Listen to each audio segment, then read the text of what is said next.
Bonjour à tous, vidéo que je ne voulais tellement pas faire et puis les choses ont fait que je peux plus en fait ne pas la faire parce que ça me pose des soucis moraux en fait. Tout simplement parce que je peux plus rester silencieuse face à une telle actualité. Donc il y a quelques jours, vous devez sans doute le savoir parce que ça fait beaucoup parler, Combini a sorti une vidéo d'une femme qui expliquait avoir tué son enfant avec l'excuse de il était handicapé. Cette femme, le problème c'est qu'elle commence à faire sérieusement le tour des plateaux TV et on l'entend de plus en plus partout. Je ne vais pas donner son nom, je ne vais pas répéter ses propos parce que on l'entend assez souvent comme ça, parce qu'elle est assez présente comme ça, parce qu'elle a eu assez de pubs comme ça. C'est pas... voilà, je veux pas. Si vous voulez voir vous-même ce qu'elle raconte, vous pouvez le faire facilement, trouver facilement sur internet, voilà, je voulais chercher. Par contre, je vous mets deux vidéos sur le sujet qui sont déjà sorties, qui sont absolument superbes. La première est celle de Margot de la chaîne Vivre Avec, que vous avez dans le i ici. Et la seconde, qui viendra un peu plus tard du coup, parce que je peux mettre deux vidéos simultanément dans le i, est celle de Licarion. La différence avec celle de Licarion, c'est que le problème c'est qu'il utilise des extraits de la vidéo de Combini, ce qui peut potentiellement vous heurter. Moi perso, il a réussi à me faire rire malgré tout, ce qui est quand même un sacré exploit. Sur un sujet comme ça, il y a un des extraits en plus aussi dur dans la vidéo. Mais voilà, du coup vous êtes avertis, je vous mets tout ça ici. Donc, si jamais tu es handicapé, si jamais pour X raison ces propos te touchent énormément et c'est des sources de souffrance pour toi, ne t'inflige pas cette vidéo, c'est pas la peine. Oui, j'ai la lumière qui va et vient parce que j'ai une fenêtre devant moi en fait, en plus de la lumière que j'ai ici. Et le soleil va et vient, voilà, je peux rien faire pour contre ça. Bref, on va donc ici parler d'eugénisme. Donc, petite définition de l'eugénisme, il s'agit d'une pratique qui existe depuis très longtemps, depuis la naissance de l'humanité sans doute, qui consiste à tuer des personnes handicapées parce qu'elles sont handicapées, avec la logique du on veut pas des handicapés, par contre on aimerait bien faire une société qui est uniquement valiste, et du coup voilà, tu tues les personnes handicapées. Et généralement ça se passe par la génétique, par exemple en stérilisant des personnes handicapées pour pas qu'elles puissent faire d'enfants. Et il y a des exemples de civilisations entières qui faisaient ça, c'est le cas par exemple chez les Grecs et les Romains, et il me semble avoir lu ça il y a très longtemps pour les Égyptiens également, donc l'Égypte antique évidemment.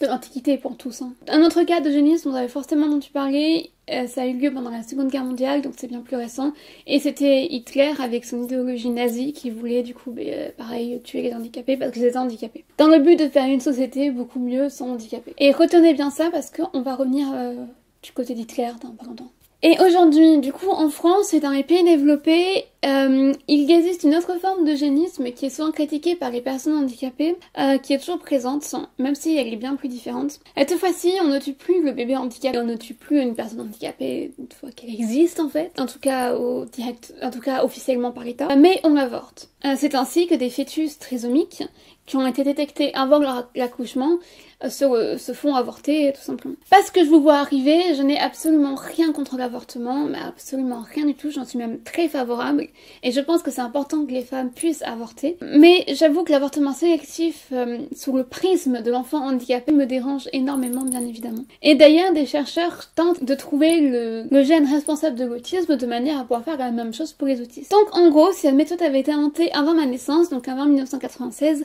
je n'existerais tout simplement pas. Parce que je suis autiste. Et j'ai eu, et c'est pas moi qui me fais des films ou quoi que ce soit, hein, j'ai eu confirmation. Hein. On me l'a clairement dit. Ambiance. Vous allez vous dire qu'heureusement que ça n'a pas été le cas pour moi, vu que vous pouvez voir que je parle, que j'interagis, tout ça. Alors oui, c'est à vous, chers valides, que je m'adresse. Parce que même en imaginant que j'aurais eu un autisme qui ressemble à ce que vous avez en tête de l'autisme, donc bien plus visible, est-ce que ça aurait été une excuse pour que m'avorter quand même? Ou s'arrête finalement à la limite entre la personne handicapée qui, bon ça va, elle a quand même le droit de vivre, on la tolère, et celle qu'il faudrait tuer en fait. Elle est où la limite? Bon, ces questions n'attendent aucune réponse bien évidemment, pour la simple raison qu'il n'y en a pas. Toute personne, quel que soit son handicap, quel que soit en fait, a le droit de vivre. En aucun cas, quelqu'un ne doit et ne peut arbitrairement décider de la tuer. Peu de temps avant l'intervention de cette personne, d'ailleurs, une journée de commémoration avait eu lieu dans les pays étrangers, notamment anglo-saxons, donc il me semble que c'était aux États-Unis, je dis pas une bêtise, je vérifierai au montage, qui avait pour objectif de célébrer la mémoire des personnes handicapées victimes de validisme, qui avaient été victimes de simples agressions à carrément un meurtre parce qu'elles étaient handicapées. Qui est quand même, comment dire, une circonstance encore plus grave dans cette vidéo maintenant en fait. Donc cette femme ne fait pas exception à la règle. Il faut bien comprendre que ce n'est pas un cas isolé et que partout dans le monde, il y a des parents qui tuent leurs enfants parce qu'ils sont handicapés. Et exposer une personne comme elle qui raconte en détaillant comment en plus elle a tué son fils, alors qu'elle n'a eu aucune poursuite judiciaire, donc elle n'a jamais été en prison, n'a jamais eu de procès ni rien du tout, et que tout le monde excuse son geste, est grave. C'est comme si ça autorisait finalement à ce que des parents fassent la même chose. Surtout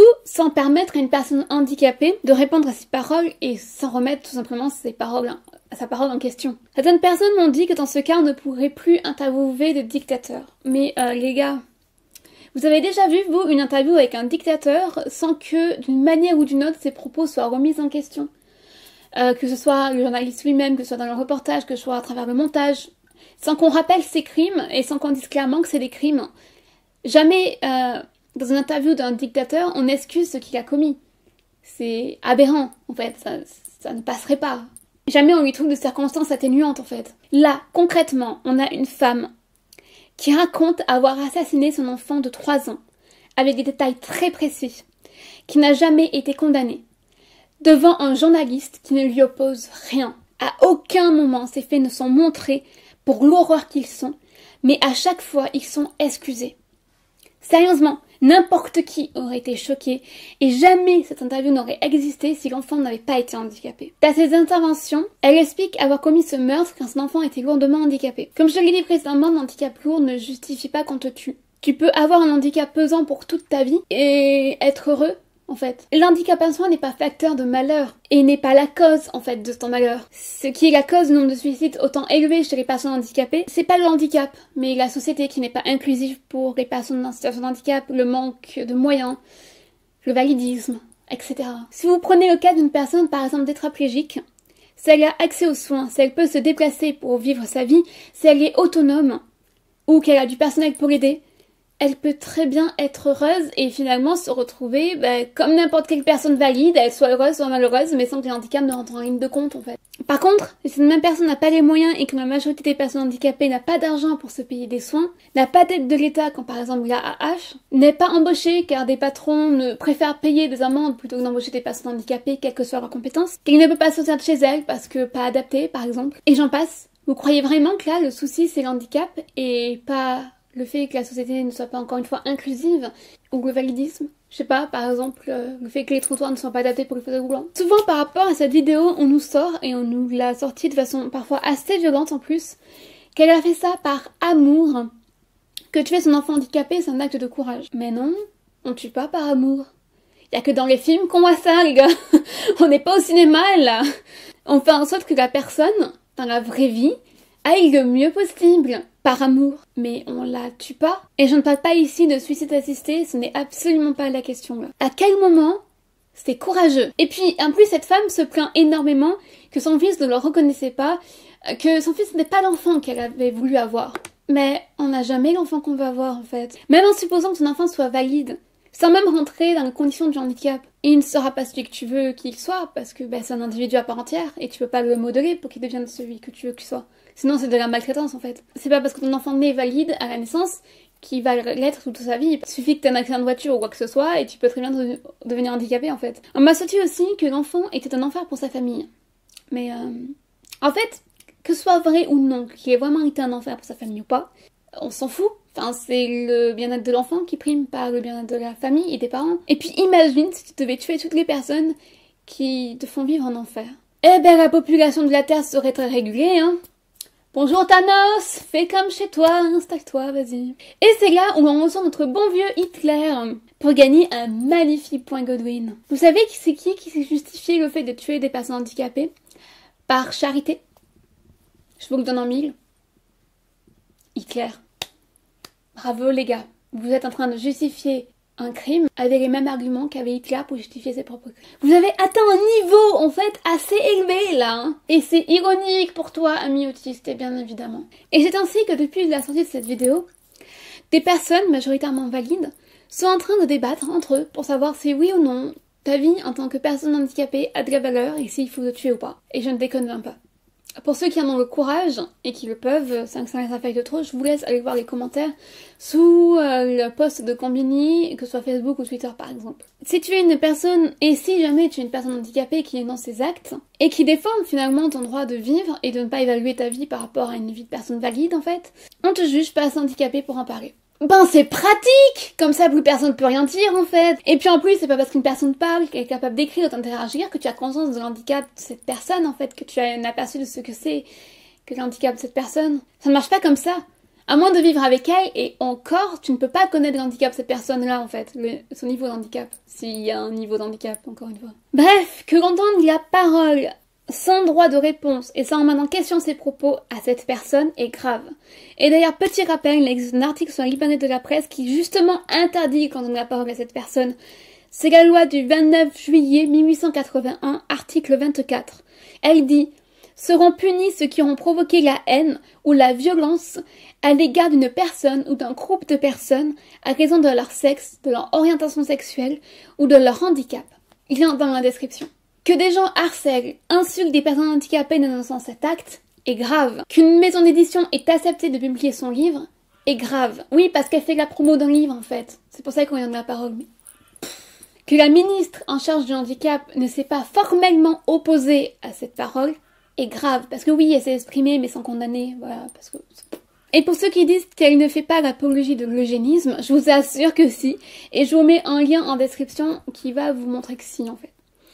Clairement, elle fait du militantisme pour que les parents puissent, à leur tour, pouvoir tuer leur enfant s'il est trop handicapé. La notion de trop handicapé étant extrêmement floue derrière et débattue par les personnes handicapées également. Écoutez les personnes concernées. Écoutez leurs paroles, c'est important. Allez voir la chaîne de Vivre Avec qui en parle énormément. Et très bien. Je ne souhaite pas débattre là-dessus. Je n'en suis absolument pas capable. Pas à raison de connaissances, mais parce que ça m'affecte beaucoup trop. J'ai versé déjà beaucoup trop de larmes suite à cette vidéo qui m'a énormément choquée. Je m'excuse d'ailleurs de ne pas avoir fait plus de recherches, de ne pas vous donner plus d'éléments, mais très franchement, je ne peux pas tout simplement faire plus de recherches. Ça aurait impliqué de me retomber à nouveau nez à nez face aux paroles de cette personne-là et je ne le peux pas, psychologiquement parlant. Je remercie chaque personne qui a osé prendre la parole pour condamner cette prise de parole et finalement pour dénoncer tout cela. Parce que là, pour le coup, il faut vraiment du courage, vu tout ce qu'elles se prennent dans la gueule. Et je ne parle pas de moi particulièrement. Même si j'ai un peu morflé, c'est franchement rien comparé à ce qu'ont subi ces personnes-là. Parce qu'elles ont carrément des incitations au suicide et des menaces. Prenez soin de vous. Vous avez le droit de vivre. Votre vie n'est pas un sujet à débat. Votre existence non plus. Et sur ce...